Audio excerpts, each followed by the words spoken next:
Hello everyone, welcome to high study. So आज हम पढ़ेंगे nominal exchange rate, real exchange rate और purchasing power parity.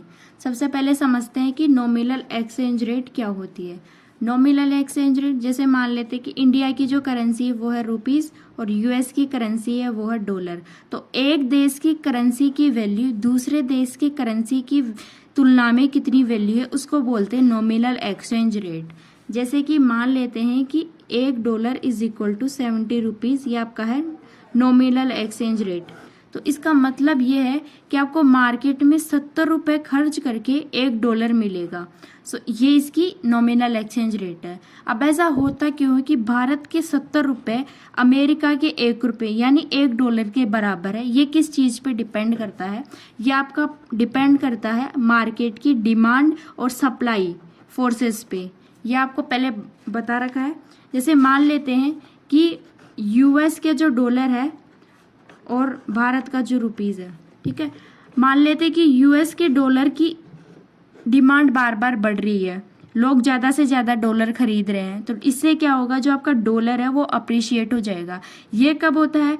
मान लेते हैं कि यूएस जो प्रोडक्ट बना रहा है उसके प्रोडक्ट में दम है कि देश के ज़्यादा से ज़्यादा लोग या पूरे वर्ल्ड के ज़्यादा से ज़्यादा लोग यूएस से कोई चीज़ इंपोर्ट कर रहे हैं, तो इसका मतलब है कि उनको ज़्यादा से ज़्यादा डॉलर चाहिए।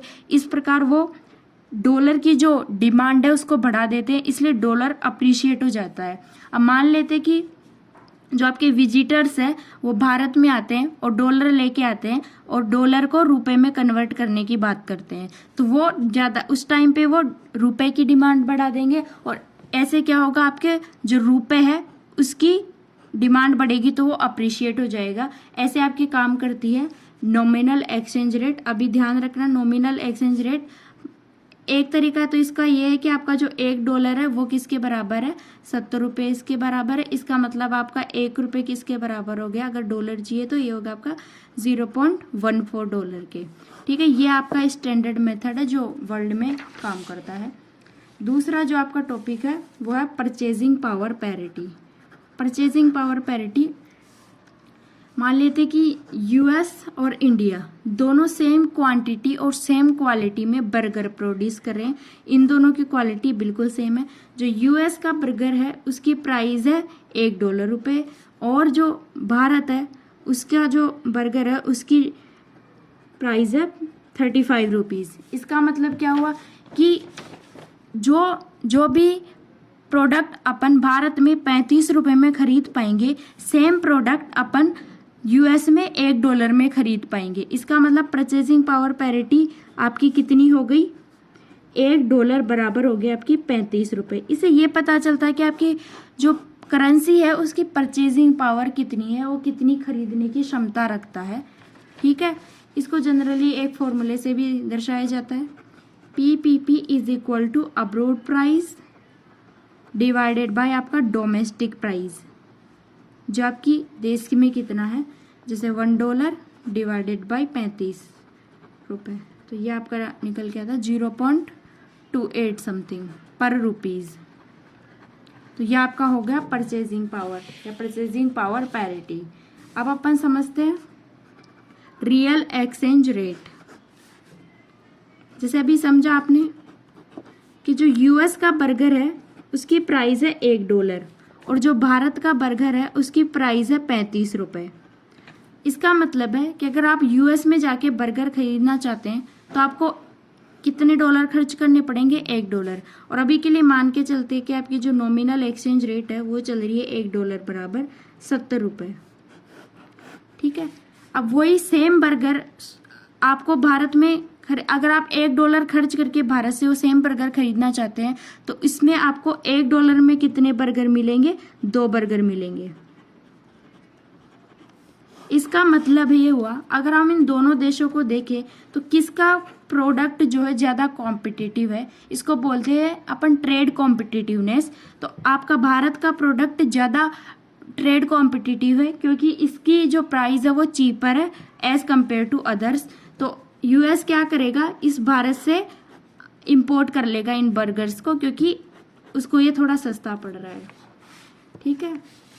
जो ये ट्रेड कॉम्पिटिटिवनेस है ये 3 चीज़ों पे डिपेंड करेगी कि उस प्रोडक्ट का भारत में प्राइस कितना है और उसका फॉरेन में प्राइस कितना है और आपकी नॉमिनल एक्सचेंज रेट कितनी चल रही है। इससे जो ट्रेड कॉम्पिटिटिवनेस निकलती है उसी को बोलते हैं आपका रियल एक्सचेंज रेट, जिसका फॉर्मूला होता है आपका NER divided by purchasing power parity. इसको ध्यान रखना है। तो आगे देखते हैं राष्ट्रीय आय या नेशनल इनकम। जैसे इसके नाम में ही नेशनल है, इसका मतलब जो भी भारत की टेरिटरी में, नेशनल टेरिटरी में गुड्स एंड सर्विसेज प्रोड्यूस हो रही है उनकी फाइनल जो वैल्यू है उसको बोलते हैं अपन राष्ट्रीय आय या नेशनल इनकम। जैसे कल देखा था GNP, ये आपका होता है ग्रोस नेशनल प्रोडक्ट, मीन्स इसमें नेशनल है, पर राष्ट्रीय आय आपकी क्या होती है इसमें टोटल देखते हैं अपन। सो ये होती है आपकी NNP एट फैक्टर कॉस्ट, यही आपकी नेशनल इनकम या राष्ट्रीय आय होती है। अब इस पर पहुंचने के लिए अपन क्या करेंगे, सबसे पहले GNP कैलकुलेट करेंगे। जब GNP में से आपकी डेप्रिसिएशन हटा दी जाएगी तो आपको क्या मिलेगा NNP, पर ये ध्यान रखना है कि फैक्टर कॉस्ट पे निकाली जाएगी। तो अगर GNP मार्केट प्राइस पे दिया होगा तो अपन को फैक्टर कॉस्ट तक पहुंचना होगा, ठीक है।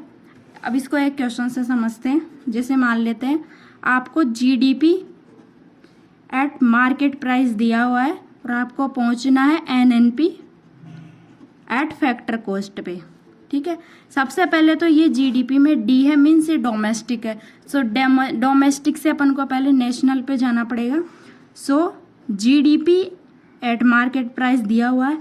अब GNP पे जाने के लिए क्या करना पड़ेगा, NFIA को इसमें ऐड करना पड़ेगा, net factor income from abroad. इससे आपका आ जाएगा GNP एट मार्केट प्राइस, ठीक है। ये आपका आ गया GNP एट मार्केट प्राइस। सबसे पहले GNP एट मार्केट प्राइस को अपन GNP एट फैक्टर कॉस्ट पे बदलते हैं। सो GNP एट फैक्टर कॉस्ट किसके बराबर हो जाएगा, GNP eight market price plus आपके हो जाएगा सब्सिडी माइनस टैक्सेस, ठीक है। तो ये आपका आ गया GNP एट फैक्टर कॉस्ट। अब GNP से NNP पर जाना तो बहुत आसान है। सो NNP एट फैक्टर कॉस्ट क्या हो गया आपका, GNP eight factor cost minus depreciation, ठीक है।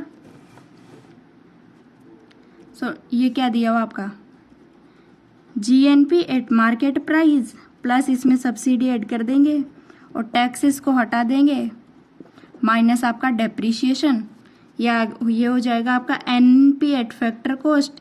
और ये फॉर्मूला होता है आपका नेशनल इनकम या राष्ट्रीय आय का, जो मोस्टली हर एग्जाम में पूछा जाता है, ठीक है। ऐसे ही और कॉन्सेप्ट समझने के लिए हाई स्टडी चैनल को सब्सक्राइब कर लीजिए।